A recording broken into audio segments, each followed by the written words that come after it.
spoilers for like all the episodes in this volume. I hope I'm not too late to this party, but Love, Death, and Robots Volume 4 has finally come out. I guess this is my first time admitting it, but I'm a big fan of this show. This is also my first anthology series I'm gonna cover, and the best way I thought I would cover the whole thing is by just talking about each episode starting from my least to most favorites. Let's not waste any time and just get right on into it. In dead last, we have Can't Stop. You know what? I'm just gonna rip the band-aid off. This is the worst episode in the entirety of Love, Death, and Robots. It is a puppet rendition of a Red Hot Chili Peppers concert. That's it.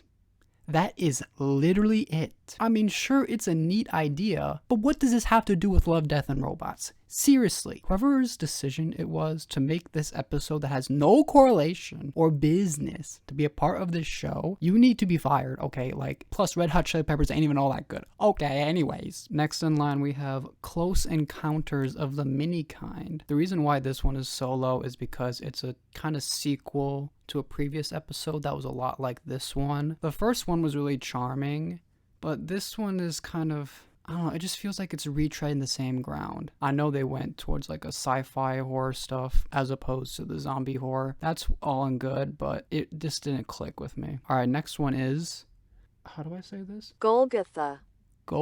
This one was alright. I like the mix of CGI and live action, but this one, it was way too short. You could have had a really suspenseful and interesting scene between the guy and the alien where they talk about religion or God, because that's kind of where they were going with the dolphin and how the dolphin is the Messiah or whatever, but it goes by so quickly that you barely get a grasp of it. And before you know it, the episode's over. Like, what the heck? It's still pretty decent, but man, it just needs some more meat on its bones. Next on deck is Smart Appliances, Stupid Owners. This one's also pretty decent. I like the clay animation they were working with. There's always one of these kinds of episodes where they lean more into humor, and most of the jokes just didn't really land for me. Kevin Hart's also in it, which was surprising. Yeah, there's not a whole lot else to say about it. It's just alright. The next one is actually kind of oddly similar. The Other Large Thing. Well, I do believe that this one is a step up when it comes to humor.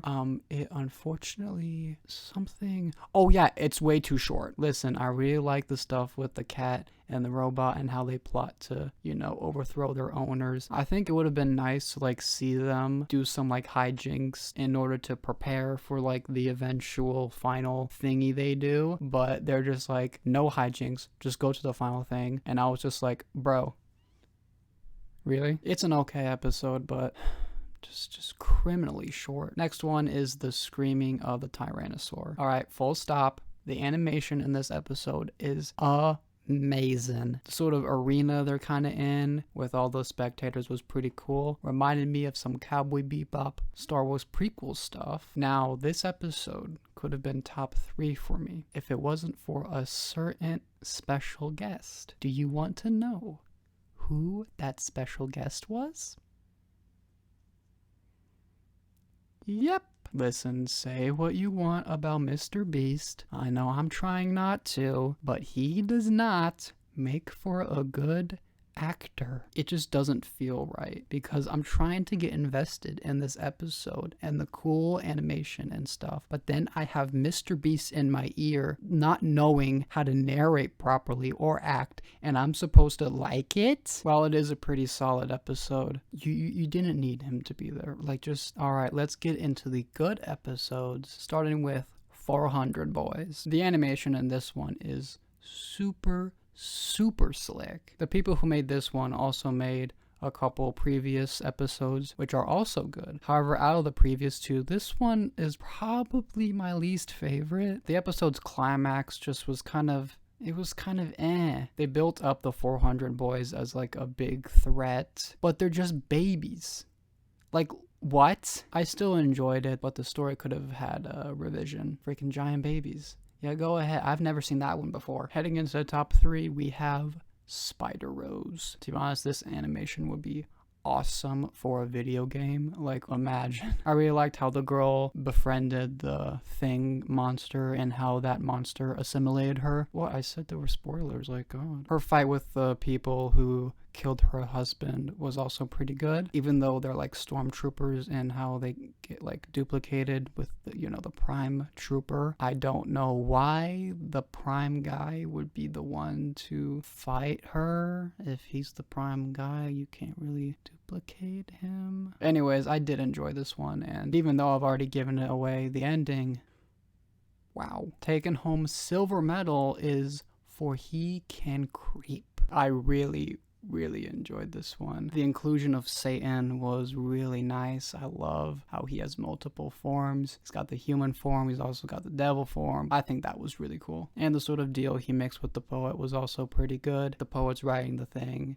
and Satan's like, oh, this is good, but like I'd make a few notes, and the whole page is just filled to the brim with notes. It's great. I also really like the inclusion of cats. Come on, you know why. Yeah, it's just an overall really good episode. It does get bonus points for not having Satan kill the cats. Alright, and the best episode from this volume, how Zeke got religion. It wasn't really a competition with this being the best. Like, it wasn't even close. The animation's really good. The action's really good. And it's violent as a mother effer. It just has everything you want in an episode of Love, Death, and Robots. I also really like what they did with the location that it's in. Almost the entire episode is inside this very condensed plane, and they did so much with what they were given. When the monster comes in the plane, he doesn't kill them in one way, he kills them in like dozens of ways. I thought that was so well done. It is so good. And that's gonna do it for volume 4. Overall, I think this volume was pretty decent. There were definitely very high highs, but also some very low lows. Some people think that this is the worst volume in the entire series, which I can understand why, but me, I don't think so. Yes, you can definitely trash Netflix for having that whole Can't Stop episode and including Mr. Beast because it's Mr. Beast, guys. You know Mr. Beast from YouTube, right? He'll do great on an episode of Love, Death, and Robots. All the kids are gonna watch that. Wait, no kids watch our show? No kidding.